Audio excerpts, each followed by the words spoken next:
So, back in December, I took a vacation to my childhood home in Cuenca, Ecuador, and it was pretty fun. The city is absolutely gorgeous, filled with this very impressive ancient architecture. I had eaten an absurd amount of tacos, and broke the record for the most tacos eaten at some local bar that I used to go to as a kid. But that's not relevant to this video. What is relevant is Ecuador's economy is primarily kept local, and they will charge out of the ass for imported items, leading to bootleg items being very commonplace all over the country, with literal stores on the streets just casually selling them. Well, one day I see this pretty cool looking Doc Ock cosplayer, and in the store right next to him I found this. Yes, the first item I am showing off is unfortunately the only thing I found in Ecuador.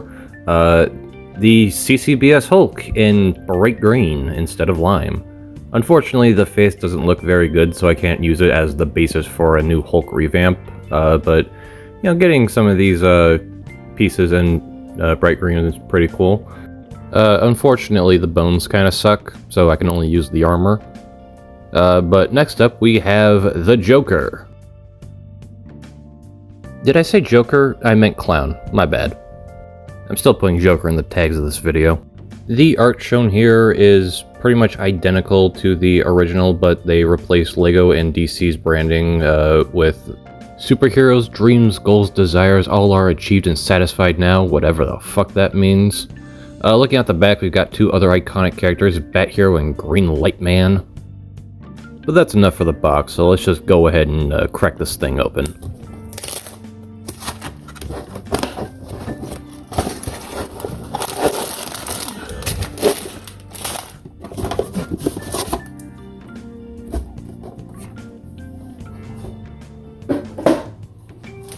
And here is the fully assembled clown. So the obvious reason you would even consider buying something like this is for the purple armor, so I'm just going to go ahead and show a sample of authentic LEGO purple. And as you can see, it's a close enough fit. The counterfeit one is more red while the authentic one is a little more blue, but as far as getting parts for mock making is concerned, it's good enough. Unfortunately, the armor is really the only positive I have for this figure, and not just because Joker sucks. The bones have a lot less friction than is normal for even the bootleg pieces. As you can see, his kind of tie is flopping around. The head actually doesn't look that bad. Here it is next to an authentic head. I mean, the authentic one is very old. So a lot of the printing has been rubbed off, but the only notable difference is one, the neck, because it's attached sideways, and also another strange oddity is Hulk's neck is also attached sideways. That's just kind of a strange thing. And the hair on the bootleg one is a lot pointier, while the authentic one's hair is a lot more dull, but that's it for clown, I guess. Next up, we have Humongosaur and Jet Ray from the Ben 10 series, which are just in 2008 Bionicle canisters for some reason. And I'll start with Humongosaur because his canister kind of got opened when I was taking it out of the bag. So yeah, I was pouring out his parts. I don't think anyone really cares about these figures because, I mean, let's be honest, they're shit figures. And then a little oddity I kind of noticed is Jet Ray's name is in English while Humongosaur's name is in Russian, which is just kind of strange, but anyway, let's just go ahead and pop Jet Ray open.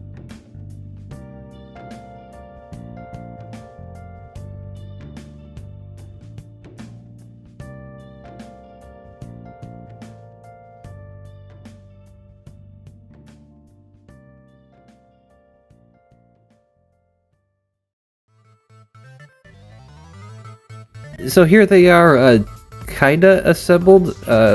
Get Humongosaur out of the way because, yeah, so Jet Ray's torso armor, the axle at it is too big to actually fit in the body, and you can kind of see that here. So I tried to make it fit, and it fucking broke. So yeah, keep that in mind if you want to buy bootlegs. This is a very real possibility. At least the wings look fine for... I don't know what I'll do with them. But anyway, moving on to Jet Ray's face. It's got a bunch of chips in it, so it doesn't look very good. Same with the Omnitrix. Like, those flaws don't really show on camera, but trust me, they're there and they don't look good. So, yeah, this is probably the worst thing that I've bought for this series, by a long shot. As for the legs, I mean, the feet look alright, but, well, why don't we try bending them just a little bit? This set is just comically bad. Moving on to the, slightly superior Humongousaur, you can tell that his upper and lower limbs use different, colors, which just looks very jarring. Like, the upper ones are more blue. Fates has the same chipping issues that Jet Ray does. But yeah, like, apart from the jank colors and, jank paint, it's a fine counterfeit to a truly awful set anyway. At least I can bend the damn legs.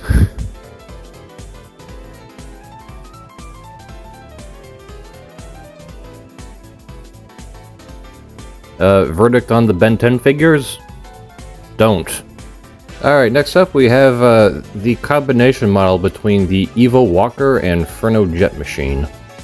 So let's just have another look at the box. I'm not gonna go too in-depth over it. Like, you can pause the video at any point if you want to, like, look at the stolen art for this box.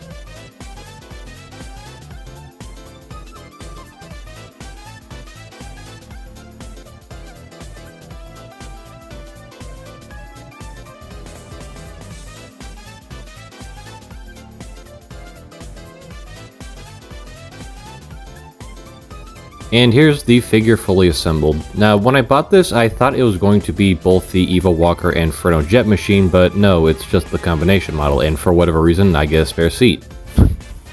This also has stickers, which I find kind of odd, because most counterfeits will actually have the stickers printed on. I don't know, maybe I'll just put these on my Furno and Evo machine revamps. As for everything else, we get jumpers. The orange one looks pretty decent, looks pretty standard, as well as the red one. But the green ones look fucking terrible. They look sun-bleached or burnt. But the strange colorization aside, like, those burnt-looking parts still have the same texture as the rest of the body. I mean, the function works just fine. We get the Furno Jet Machine container, for anyone that's interested in that, I guess. Like, I think these are cool assemblies, but it doesn't matter. Something that did confuse me is when I first opened this up, I thought the Furno Sword was actually broken, but no, it's not.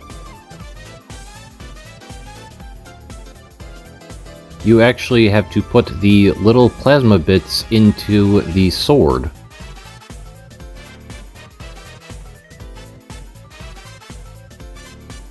And I kinda wish LEGO did this with the official pieces to stop the red and silver pieces from molding into each other, because this is an authentic part.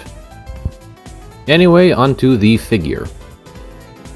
This figure has some pretty crappy bones. I don't think they're as bad as Joker, but as you can see, like, it's not gonna stand up. And as you can see, some of these bones are starting to break, so yeah, not good quality bones. But at least the printing on the armor is done pretty decently.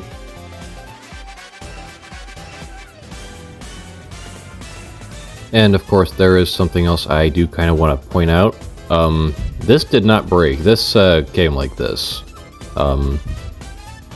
So yeah, that's kind of strange and unfortunate.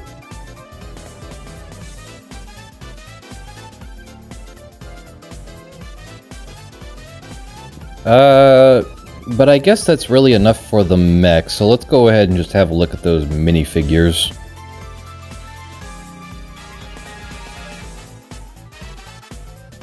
Starting with Furno, the counterfeit one is the one on the left, while the authentic one, minus the eyes, is the one on the right. Something I do want to point out is that these chest plates are just like a weird shade in between gunmetal and silver. But anyway, moving on to the figure details themselves. The helmets look pretty decent. I'm not seeing any notable flaws. Same with the limbs. And that's actually a pretty good thing because the Invasion from Below minifigures, their limbs are very prone to breaking very easily. So yeah, if you're having that issue, I guess knockoffs can help you out. Looking at Evo, again, pretty much same story. Decent faces, decent limbs. Although something I did forget to mention is that the counterfeit one's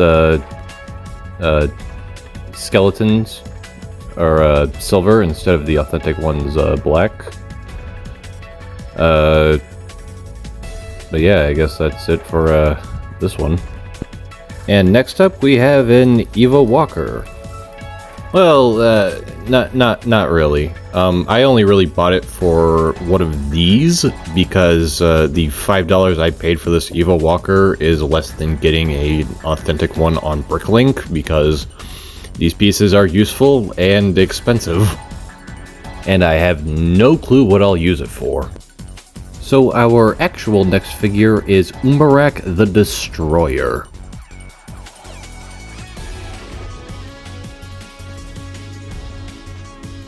And here he is, fully assembled.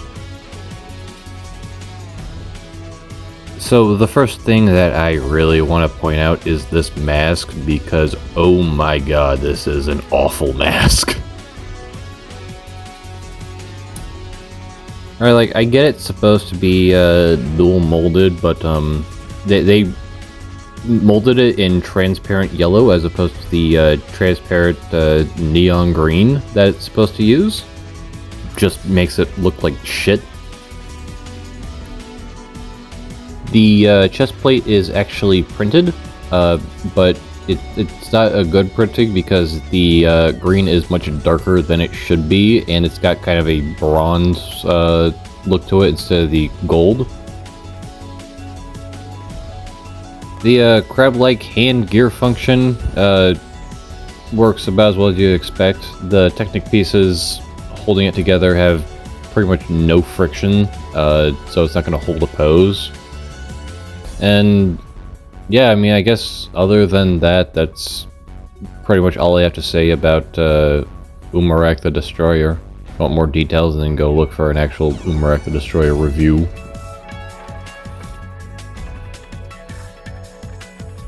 Although I probably should point out that the gold, it's slightly darker than authentic Lego gold, but it's good enough that you could still use these tusks for mock making if you want to use these tusks for mock making.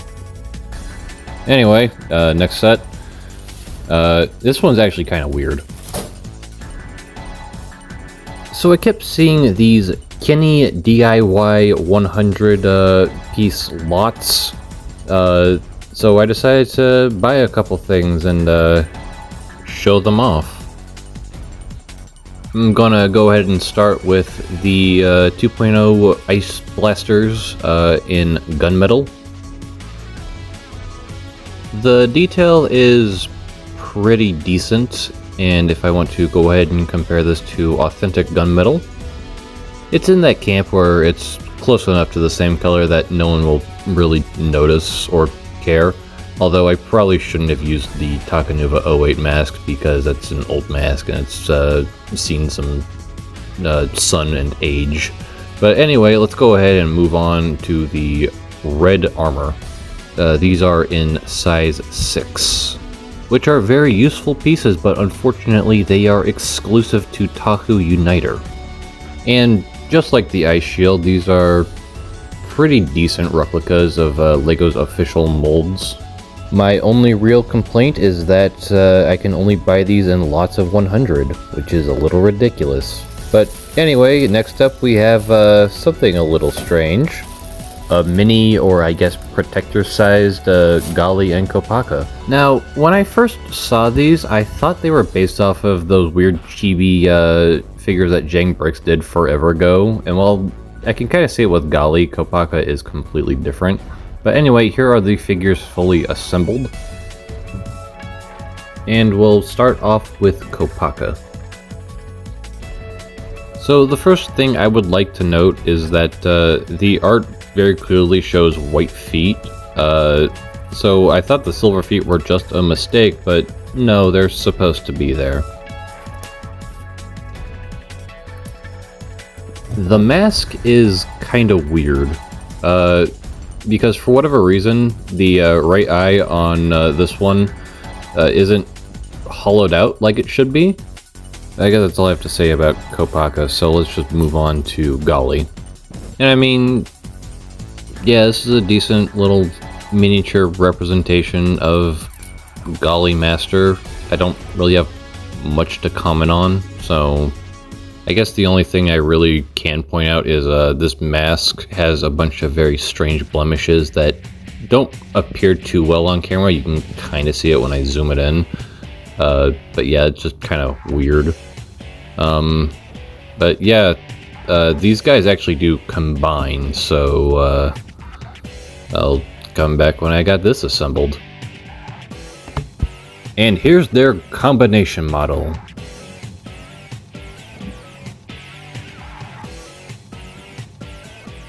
It is a slightly taller Gali with big mama milkers.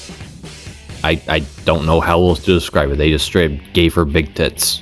That's just how it's supposed to look. Anyway, there's not really anything too notable about this combination model, but this is what's left over. Kopaka didn't get any titties.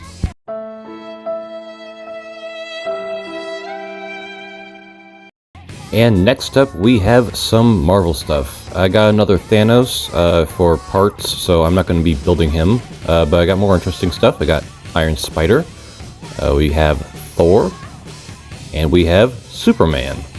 So I will be back when I have them assembled. Alright, and here are all three of them fully assembled. And I guess I'll just start off with Thor, because he's probably the least interesting of the three, because he's just a Star Wars build. So yeah, this head looks very strangely familiar, and I wanted to compare it to Gold Guy's, completely forgetting that at the end of my first bootleg video I kind of lit his face on fire, so I didn't have that piece anymore. But luckily Gold Guy had enough interesting pieces for me to buy another one, and yep, it's the same mold. Of course, this side-by-side kind of made me realize something horrifying about Gold Guy. He has teeth. So sleep well at night. Like I said, he's built using the Star Wars build, but the gear function doesn't work too well because the hair is too damn long. It's in the way of the function, and this cape is kind of terrible. Got the same kind of almost papery texture as like old minifigure capes. But it's not paper, and it doesn't rip that easily. It's still just kind of crap, though. Moving on to the legs, we have those Star Wars hip pieces in dark blue and the shin pieces in gunmetal. He's missing a piece of armor on his forearm, because instead of that, they gave me another one of these, which, I mean, I'm not complaining. I thought those pieces in gunmetal were exclusive to knockoffs, but apparently they're in the Darth Vader set that no one bought. And moving on to Mjolnir.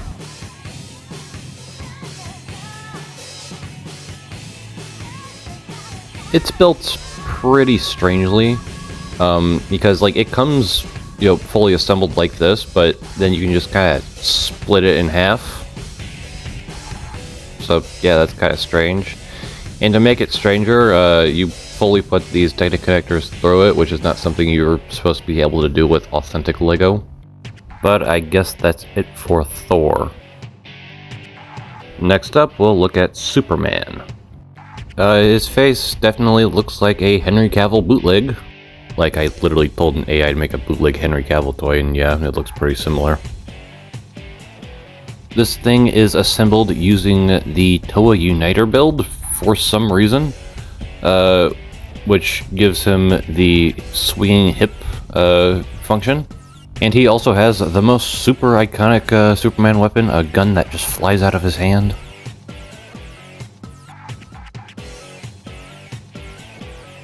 The torso printing is pretty solid. The only real complaint I have is that the S is not fully connected, but like the detail's good. And again, going back to that face, it definitely does look like Henry Cavill, but it's kind of like skin color dyes remind me of the Bruce Timm art style a little bit. Like, I know it's not at all trying to go for that, but it just kind of reminds me of that for some reason.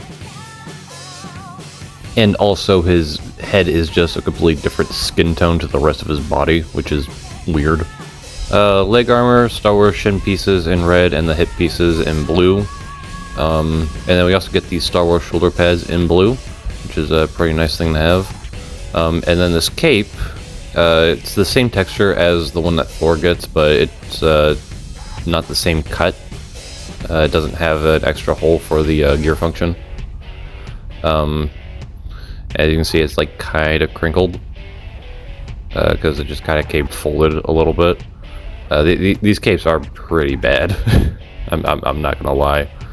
But yeah, you can kind of see the build here, which is kind of an original design. It looks very similar to Gali, but it's not exactly the same. And finally, we have Iron Spider. And first thing I should note is that it uses the same Gali Uniter kind of build that Superman does with the hip articulation, and comes with this silver wire that's supposed to be a web. I don't know why it's not white, but okay. And he has that amazing Generation 2 mask feature. Looking at the mask itself, it's alright. But it just so happens that I have another Spider-Man knockoff, so I will compare these masks together, because the one that came in Iron Spider doesn't have any of the web detail, which, I mean, I guess it's supposed to, even though the eyes are supposed to be blue, and there's not supposed to be any webbing on the rest of the figure, so it just kind of makes the mask stick out as weird. But I guess that's enough of the mask, so let me just put it back on the figure.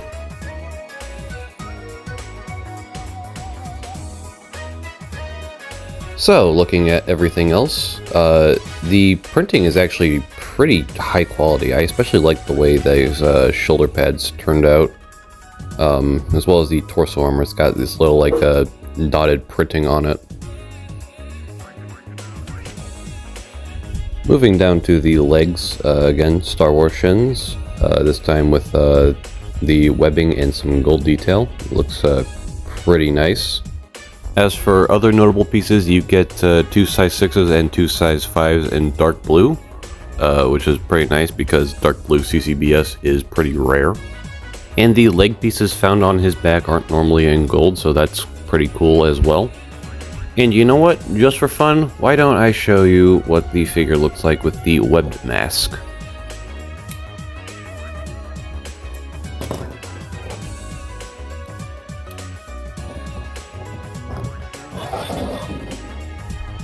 Yeah, I guess that's it for the superheroes. And next up we have Lava Beast and 2016's Akimu. And here they are, assembled. I'll get to Akimu's mask in a second. But yeah, I'll start with Lava Beast. It was missing a couple pieces. And I didn't bother fully assembling the wing gimmick because it came with black half-pin half-axles, and I didn't want to ruin them putting this together. But these swords look fucking awful. They just look like solid orange pieces that someone tried coloring with a Sharpie, and it just looks terrible. Here's the back of the figure if you care about that. The printing on the chest plate's pretty good, and the mask doesn't look too bad. Yeah, I guess that's really it for Lava Beast. Now moving on to Akimu. As to why he's wearing the gold mask of creation, it's because him and Lava Beast just both came with gold masks of creation, so now I have like 4 of these things. And I'm using the gold one because I like it more. But speaking of masks, these figures do come with like the extra masks that they're supposed to come with, so you can kind of see that there. I'm not going to go too much into detail, you can just pause the video and take a look. As for the set itself, for whatever reason, this Technic piece here, it's supposed to be black, but it came in gray, which is weird. But the actual weird thing is, the head wasn't molded properly, so, yeah, his eye is just kind of filled in. It's very strange.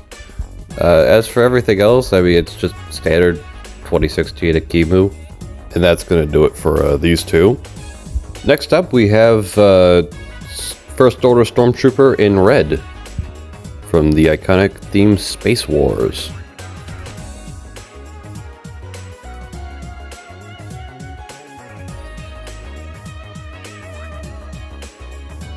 And here he is, fully assembled. And I'm just gonna go ahead and call this thing a Sith Trooper because that's pretty much what it is.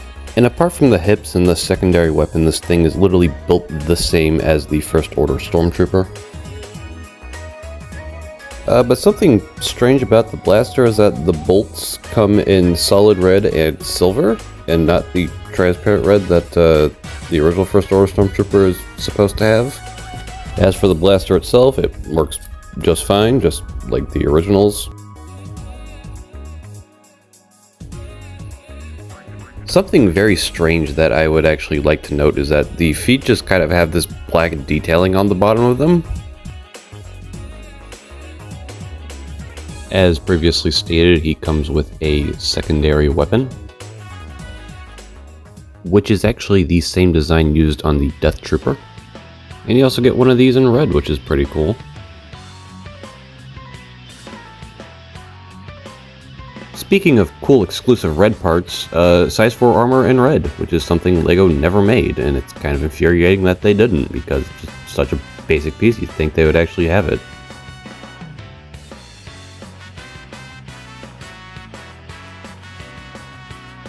But yeah, I guess that's everything for the Sith Trooper. Next up we have this thing. I'll just put the name and price on the screen. And here he is. I'll just be calling him Baze Melvis because it's literally just Baze Melvis with a shitty jacket and less pieces. He comes with a little brick-built crate. Nobody cares about that. Moving on to the figure itself. You can just open up his flasher jacket to show that, yeah, he doesn't have his neck guard and he's missing a lot of parts. He's got a blaster.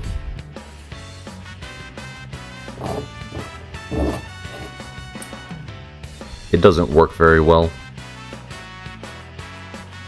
And yeah, I guess that's all I have to say about Baze Melvis.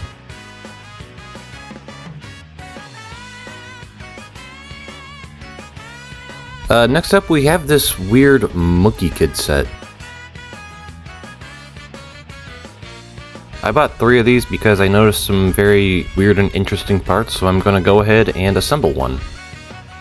Alright, and here's one fully assembled, but I guess instead of just like pointing out all the cool parts, I can just open another bag and show you the parts individually.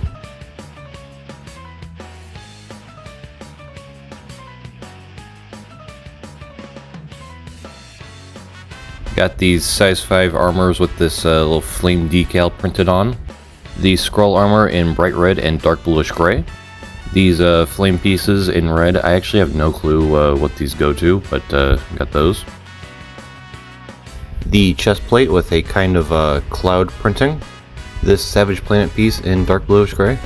An old school Bionicle joint, and I'm pretty interested to see if this is more durable than the 2008 version of this piece. These fur pieces in silver and red. size 4s and size 5s in dark bluish gray, Paraka feet in dark red, these 2.0 texture pieces in dark bluish gray, and finally this engine in dark bluish gray. Now let's move on to the figure. He's pretty tall if I just want to take an example. Ajax is taller than the standard hero build, and this guy absolutely towers over Ajax. However, this figure's kind of shit. It's not just the head that is built like shit. This entire thing is very horribly designed. To start off, there is absolutely nothing actually holding the staff in place. It's just kind of hanging onto his hands. The way the arms are built, they're just kind of locked in this weird flexing position. There are a lot of blue pins that don't have anything actually stopping them from moving in, despite the fact that the set literally comes with those pin bushings. And moving on to the back of the legs, these are literally built in a way that make it impossible to move. That is as far as they bend, and that is ridiculous.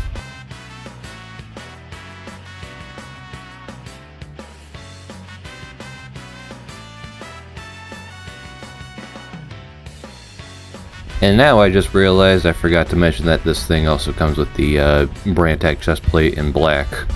Anyway, back to the shit figure. The torso is actually built using a custom design.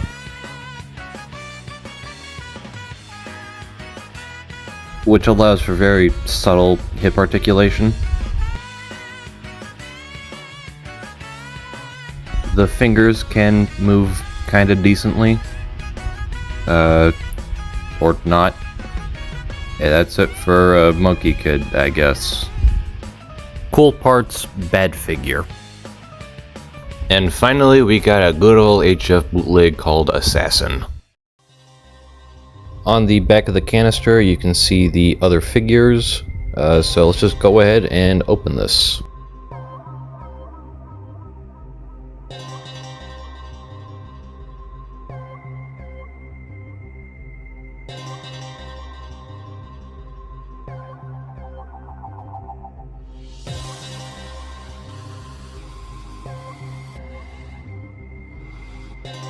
All the parts come in this nice little disposable plastic bag, and I will be right back when I have Assassin fully assembled. And here it is assembled. First thing I want to point out is that the little box art thing is actually the instruction manual, which is kind of neat.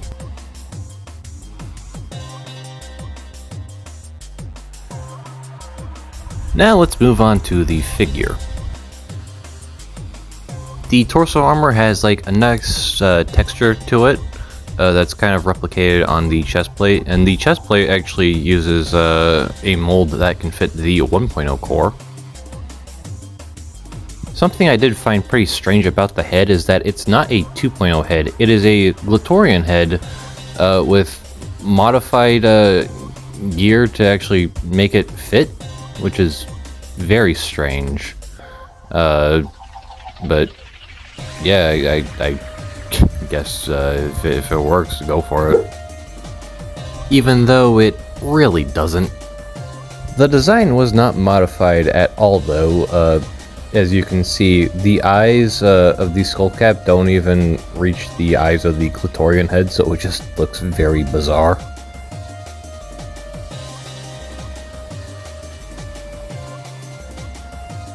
The feet are also very strange. Instead of the socket joint having the kind of holes in them, they're just completely solid. I don't know why they did this, but okay. Moving on to the actual armor pieces, the size 4 armor looks alright enough, but the size 3 armor is longer than it should be, compared to an authentic piece of size 3. It's a little longer than it should be, which is very weird. The Hero Core doesn't actually use the Hero Factory logo, it's just this kind of weird square.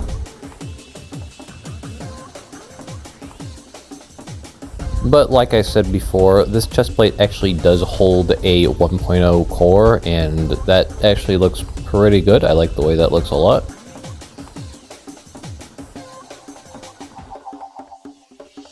But I guess that's pretty much all I really have to say about Assassin. It's just kind of a very strange figure. And that's actually gonna do it for this video, so if you enjoyed, make sure you leave a like, a comment down below, and if you haven't already, subscribe, because I plan on using these parts on mocks. And I would say my overall verdict with AliExpress quality is that it's consistently better than what Duckbricks sold me for $70. Okay, bye!